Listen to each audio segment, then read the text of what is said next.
Olá, amigos da Amazônia! Chegamos com mais um programa Caminhos da Amazônia pelo Amazonsat. No programa de hoje, uma grande expedição Caminhos da Amazônia, sul do Amazonas. Nós vamos mostrar a situação de tráfego da BR-319.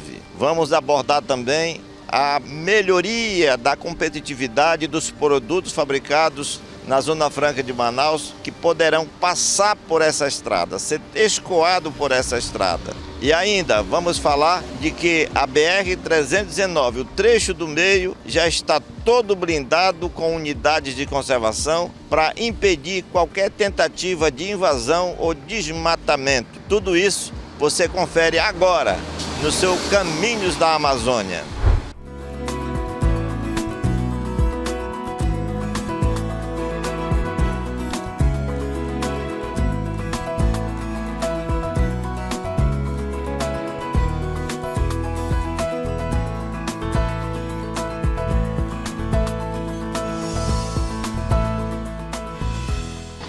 A BR-319, que se inicia em Manaus e vai até Porto Velho, no estado de Rondônia, é a única via de acesso terrestre para os estados do Amazonas e Roraima se interligarem às demais regiões do Brasil. No ano passado e em 2021 foram gastos mais de R$ 1 bilhão para a manutenção e conservação da pista da estrada, mas a estrada este ano estava praticamente intrafegável. E você acompanha na primeira reportagem.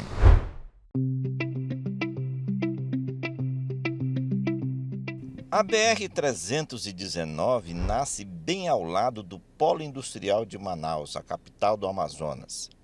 É na Praça Pereira da Silva, conhecida como Bola da Suframa, que está o quilômetro zero da única rodovia que liga os estados do Amazonas e Roraima às demais regiões do Brasil. Cercada por mais de 700 estruturas industriais, a estrada segue até o Porto da Ceasa, a central de abastecimento à margem esquerda do Rio Negro.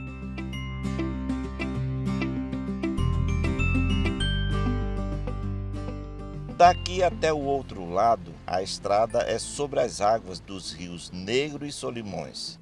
O encontro das águas é um dos atrativos paisagísticos no trajeto da rodovia federal, que nessa balsa, a travessia leva quase 1h30 sobre o leito do caudaloso rio Amazonas, que se forma da união das águas escuras e barrentas. Já em terra firme novamente, entre os quilômetros 12 e 25, a camada asfáltica da época da inauguração, dia 27 de março de 1976, ainda resiste ao tempo, à ação das batidas de pneus, ao sol forte, às inundações e aos serviços de tapa-buracos. Mas quem não resistiu ao tempo e à falta de manutenção foram as pontes sobre os rios Curuçá e Altaz Mirim. As duas desabaram no ano de 2022, matando pessoas, causando prejuízos materiais e transtornos na trafegabilidade da rodovia. No desabamento e queda da estrutura da ponte sobre o rio Curuçá, deixou um saldo de 4 mortos, uma pessoa desaparecida e 14 pessoas gravemente feridas. Trafegar pela rodovia nos trechos dos quilômetros 12 até o 30 é um grande desafio durante o ano inteiro. A pista é rodeada de mata alagada e barrancas. Tem ainda os trechos com erosões, terras caídas e bueiros arrebentados pela força das águas represadas. É preciso muita atenção do motorista nas placas de sinalização, muita calma para enxergar as armadilhas das crateras nos acostamentos e nas sarjetas e muitíssima paciência para se livrar dos perigos deixados pela deterioração na camada asfáltica da estrada. Para o economista Osiris Silva, a BR-319 é a única e mais importante via terrestre para os estados do Amazonas e Roraima. E caso seja reconstruída, beneficiará mais de 6 milhões de pessoas que vivem no extremo norte do Brasil. É uma rodovia que, além de transportar remédios, alimentos e pessoas, também vai servir para o escoamento e melhorar a competitividade dos produtos fabricados no polo industrial de Manaus. O problema da BR-319 não é segurança, não é proteção, porque as unidades de proteção já estão criadas. Essas coisas estão estabelecidas e tem condições absolutamente de proteger aquela região, que é uma região riquíssima em biodiversidade e, mais ainda, de alta estratégia para a integração da economia do Amazonas à economia nacional. Esse trecho da BR-319, que vem lá de Manaus, da Bola da Suframa, a Praça Pereira da Silva, até o Igapoaçu, que são 260 quilômetros, está permitida o asfaltamento, a modernização e a sinalização para tráfego de carros pequenos e grandes. Só que até agora só foram feitos reparos na camada asfáltica e aonde tem e precisa de aterro, todo esse trabalho que é feito todos os anos parece que é desperdiçado, porque a estrada continua de mal a pior.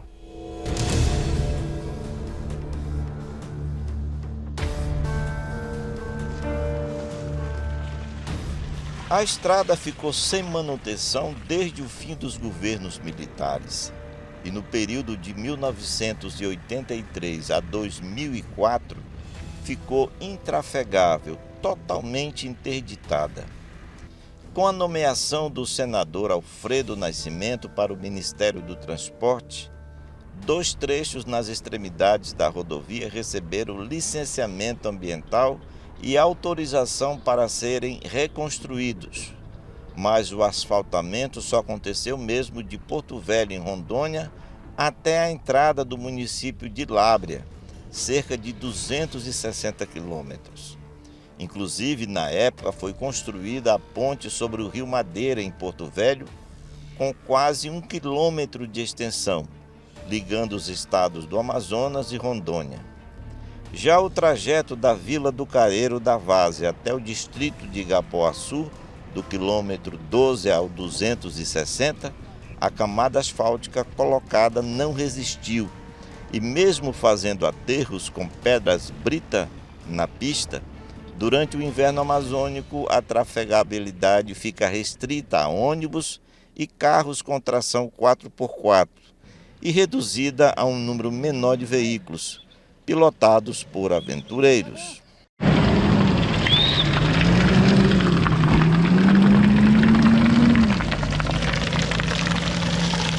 A gente saiu de Porto Velho ontem, volta de 5 da manhã. Aí a gente chegou no Gaúcho 1h, a gente fez o nosso almoço. E a pior parte que tá no trecho aqui é de Manicoré para baixo. De Manicoré até o Igapó é a parte mais suja, que é de buraco, atoleiro, que tem pela BR. Mesmo diante de tantas dificuldades, antigos agricultores acreditam que a estrada ainda será reconstruída e a trafegabilidade irá trazer melhor qualidade de vida para eles. Apesar de inúmeras propriedades terem sido abandonadas por falta de condições para o escoamento da produção agrícola e pecuária, pela desativação de escolas, desmontagem de postos de saúde e ausência de compradores, a agricultora Raimunda Miranda Lima permanece na mesma localidade e lembra dos antigos vizinhos e da tranquilidade em viver longe das grandes cidades. Muita gente abandonou, muita gente foi embora, porque aqui era o ganha-pão de todos que moravam aqui. Aqui era um sonho de todo mundo, das pessoas ter o seu pé de macaxeira para levar para Manaus, suas coisas de abacaxi. Isso aqui, ó, você está vendo, isso aqui é mato, ali isso era abacaxizar, coisa mais linda.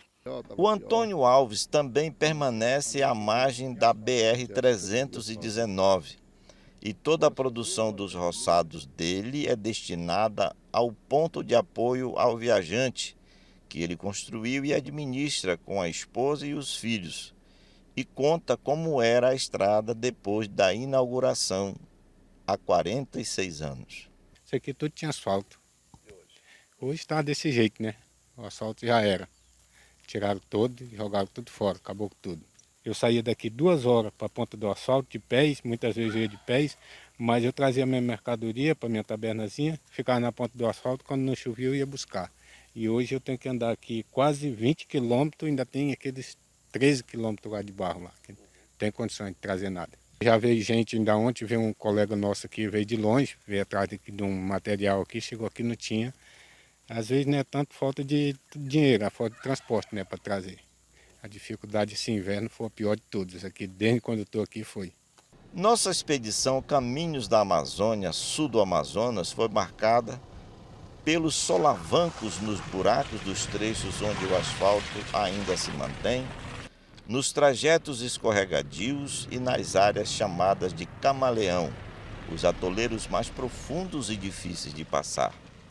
Segundo o deputado estadual do PMB do Amazonas, Adinailson Rosenha, dinheiro não tem faltado para os serviços e obras de manutenção da BR-319. Cerca de 1,128 bilhão de reais foram pagos às construtoras nos últimos 2 anos. Aproximadamente a metade dos recursos necessários para reconstruir todo o restante da extensão da rodovia. E o DENIT e o Ministério dos Transportes empenharam em pagar aqueles valores para aquelas contratantes. Agora, a pergunta que não nos cala e que não nos deixa ficar satisfeito é para onde foi esse dinheiro, porque nós temos uma estrada intrafegável, temos uma estrada com 2 pontes que caíram em um intervalo de menos de 1 mês, a do Curuçá em setembro com 5 vítimas fatais, né? E a do Rio Altaz no mês de outubro, logo na sequência, 2 pontes grandes que jamais cairiam sem prévio aviso, porque uma ponte não cai, eu vou cair amanhã, ela cai, não, ela passa anos, talvez até décadas, dão sinais estruturantes que não está legal e quem cuida da manutenção tinha que ter percebido, previsto, né, já que recebeu a grana do governo federal, ter feito os reparos necessários e as ações necessárias. No próximo bloco a gente vai mostrar como foi blindada a BR-319 para a conservação e preservação ambiental. Você vai perceber que as unidades de conservação que foram criadas vai impedir qualquer tentativa de desmatamento e invasão da área.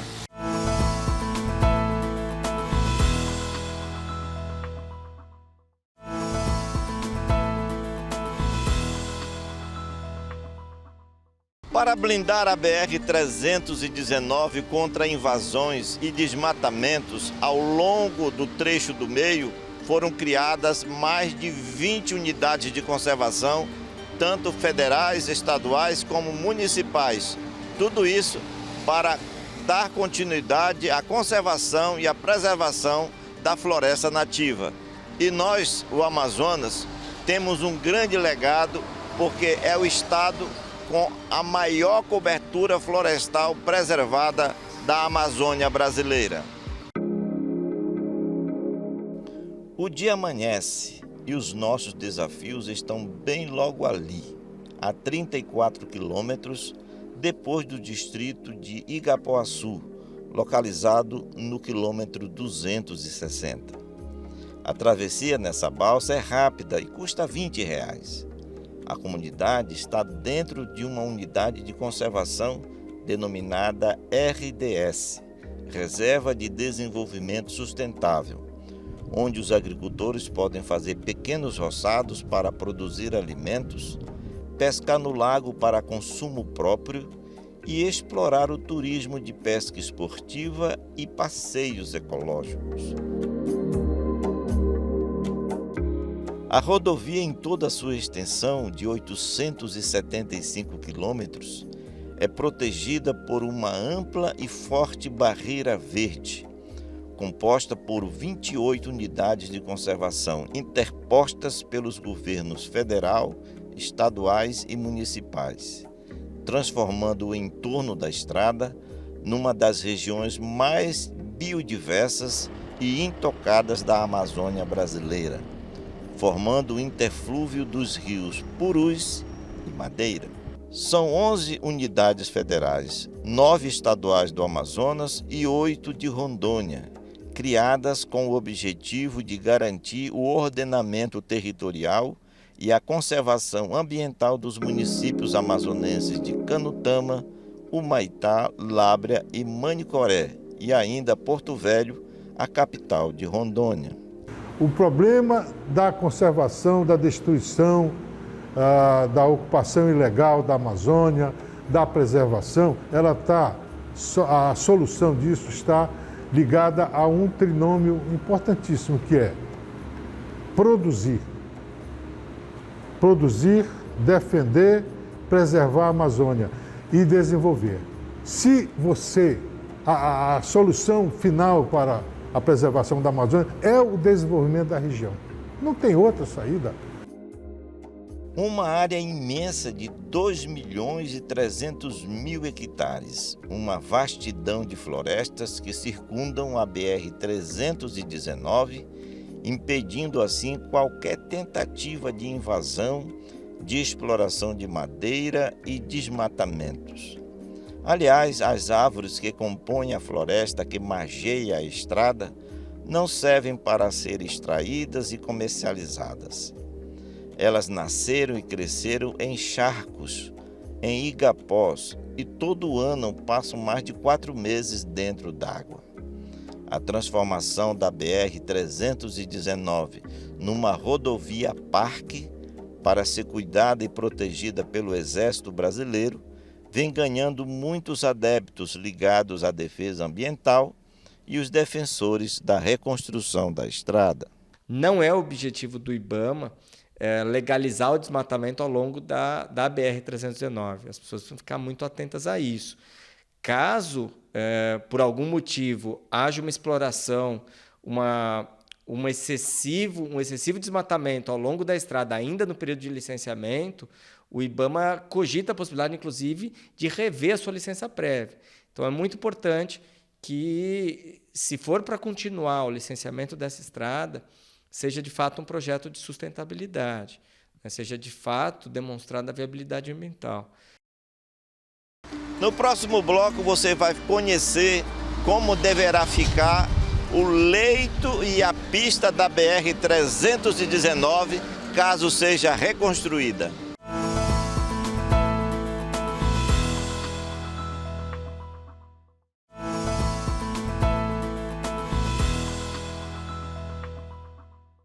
A BR-319, se for reconstruída, vai ganhar um novo calçamento asfáltico, também passagem de fauna de superfície e subterrânea, área de recuo e ainda sinalização para guiar e orientar os motoristas.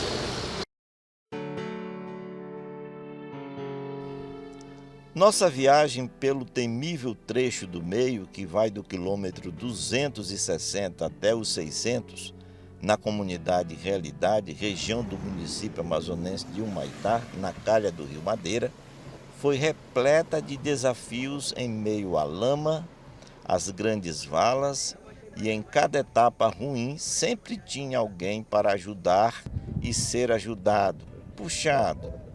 Neste local, já na casa dos 300 quilômetros, onde se formou um açude composto de água, argila e aterro de pedra brita, nenhum motorista conseguia atravessar sem a ajuda de outros carros. E nós também atolamos.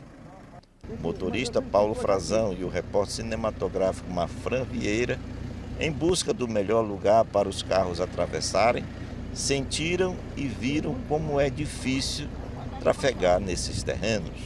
Do local extremamente isolado, onde as laterais da estrada, com densas paredes de florestas nativas, fomos retirados do lamaçal por outros expedicionários que também empacaram no tremedal escorregadio de argila e água toldada.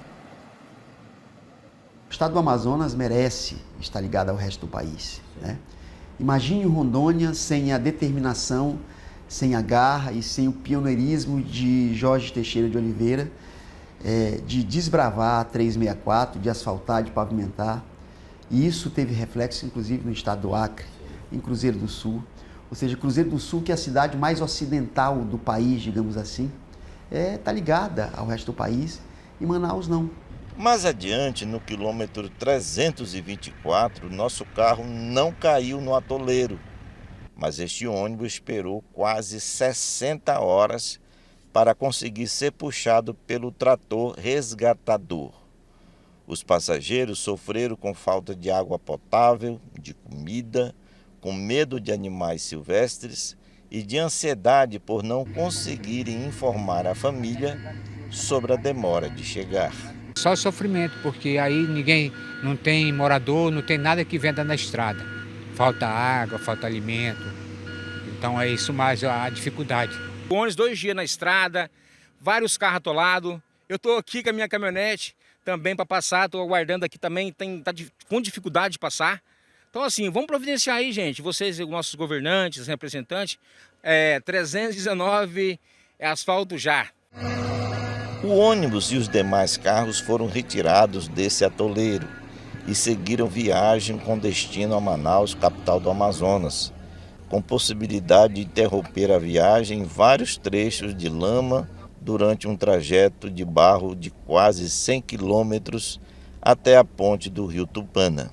E nós do Caminhos da Amazônia seguimos em frente para enfrentar outros 11 pedaços de chão trabalhosos de percorrer e atravessar. E esta é a atual situação da BR-319, que liga a capital do Amazonas, Manaus, a Porto Velho, capital de Rondônia. Essa estrada é extremamente importante, principalmente para os estados do Amazonas e Roraima se interligarem ao restante do país.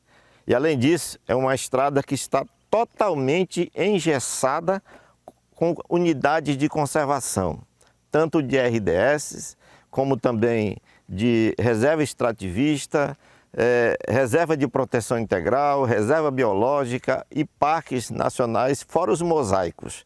Então, essa estrada ela está pronta para ser reconstruída para transportar brasileiros e pessoas que queiram conhecer os estados do Amazonas e o de Roraima. Amazonas que possui ainda 97% da sua cobertura florestal intacta. O trecho do meio está praticamente desabitado, sem a presença de moradias, e a mata nativa ocupa todos os lados da rodovia e abriga diversas espécies de animais silvestres.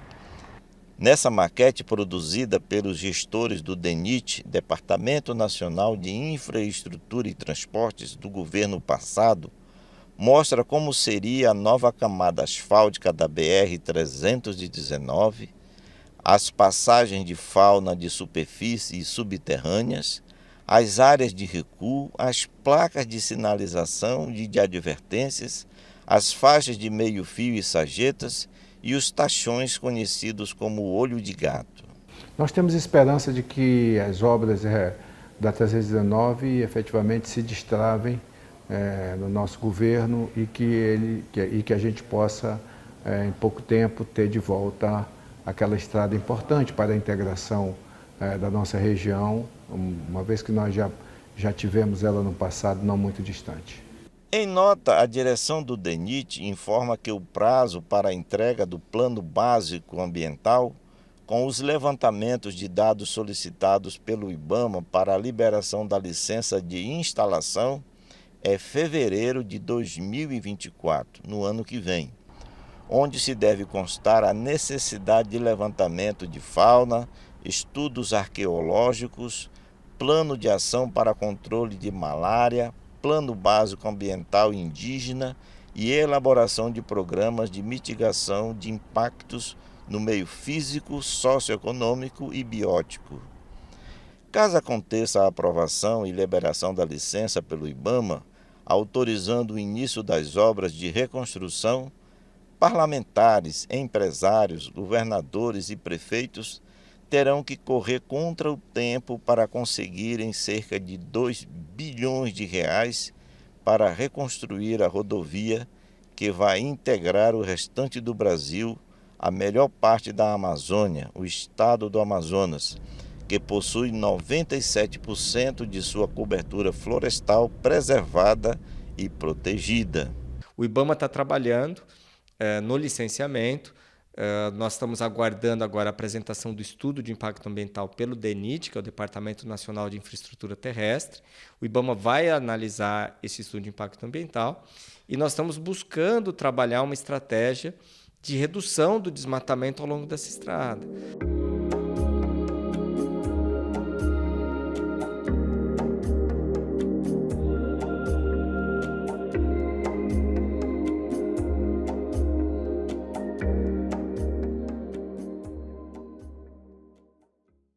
E este foi o seu programa Caminhos da Amazônia de hoje.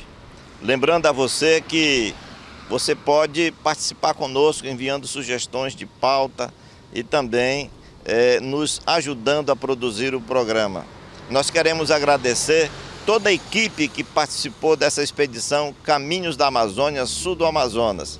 E o nosso cenário natural de hoje foi a BR-319, do trecho da Bola da Suframa até a Ceasa. Um grande abraço e a gente se encontra no próximo programa, se Deus quiser.